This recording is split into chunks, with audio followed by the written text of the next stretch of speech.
We were 28 weeks at the time, and we got there and he was emergency C-section, and then nothing. We just thought he was early. When we brought him home, we just thought he would have to grow and that we'd just have a normal little boy. A few weeks after he came home, he just was really tugging when he was breathing and retracting, seeing his ribs a lot. Ridge was just in the living room, and so was Lori, and it was about 10:30 at night. It was actually July 5th of 2010, and Lori said that he was turning blue. We took him into the emergency room right away. And they did some tests and still really didn't put their finger on anything, but he did turn blue a couple times. So they rushed him to the PICU, and things were just kind of snowballing. He actually just stopped breathing while I was holding him, and of course, I just screamed for Brian. And just everybody came running in from all around. He was so unstable, you could hardly even touch him. A diaper change pushed him over the edge, and all the alarms would start going off, and his kidneys were no longer functioning. They just weren't clearing fluid anymore, and so he was really puffing up. So they actually started talking to U of M about, you know, like, hey, do you have an option? Will we be able to get him up there? They got up to U of M, and really, they just got him on the dialysis machine that he needed to be started on.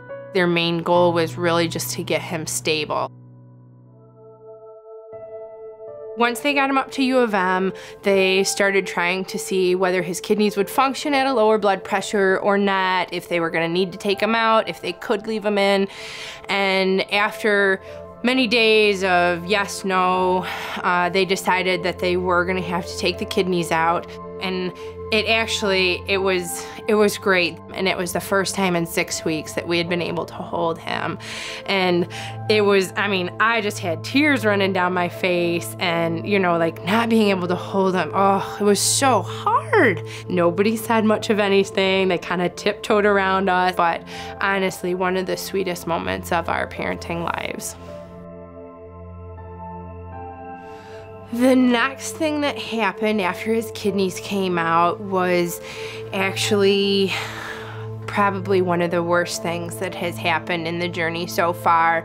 Ridge had been clotting off lines, and he clotted off the last line that he had, and they could not save it. They did everything they could to save it. The meds perfused into the tissues, and we ended up just a few weeks after taking his kidneys out, we had to go back to the OR to do a below-the-knee amputation.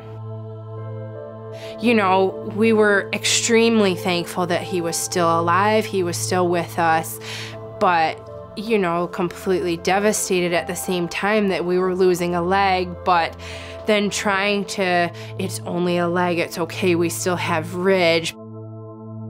Once Ridge's kidneys were removed, we knew we didn't want dialysis for the rest of his life, and that a transplant was the next step.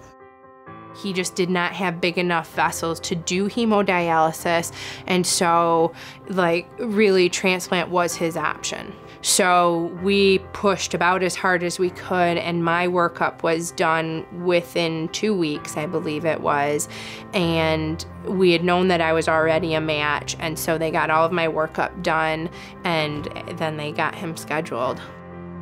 They had to place his kidney in a different spot just because some of his vessels were not going to be able to be used to hook up the kidney, but really in the end, we had a great successful surgery and we got to go home.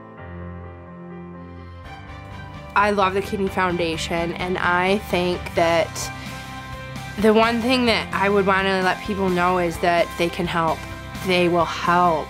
They're there to educate and help provide mentoring and just whatever they can do to help you get through your kidney disease, pair you up with people that have been through the kidney disease, and just make it an easier process for you. It gave us hope, and the research that they do will hopefully make it so a family that has a child with the same disease won't have to go through the things that we did. to the National Kidney Foundation and all the supporters, from the bottom of my heart, I would say thank you, because it was their support that helped us get through days that felt like there was no end. And just knowing that there were people with like experience and people with hearts that were out there supporting us and helping us through it. To no end, I would just say thank you over and over again. Thank you.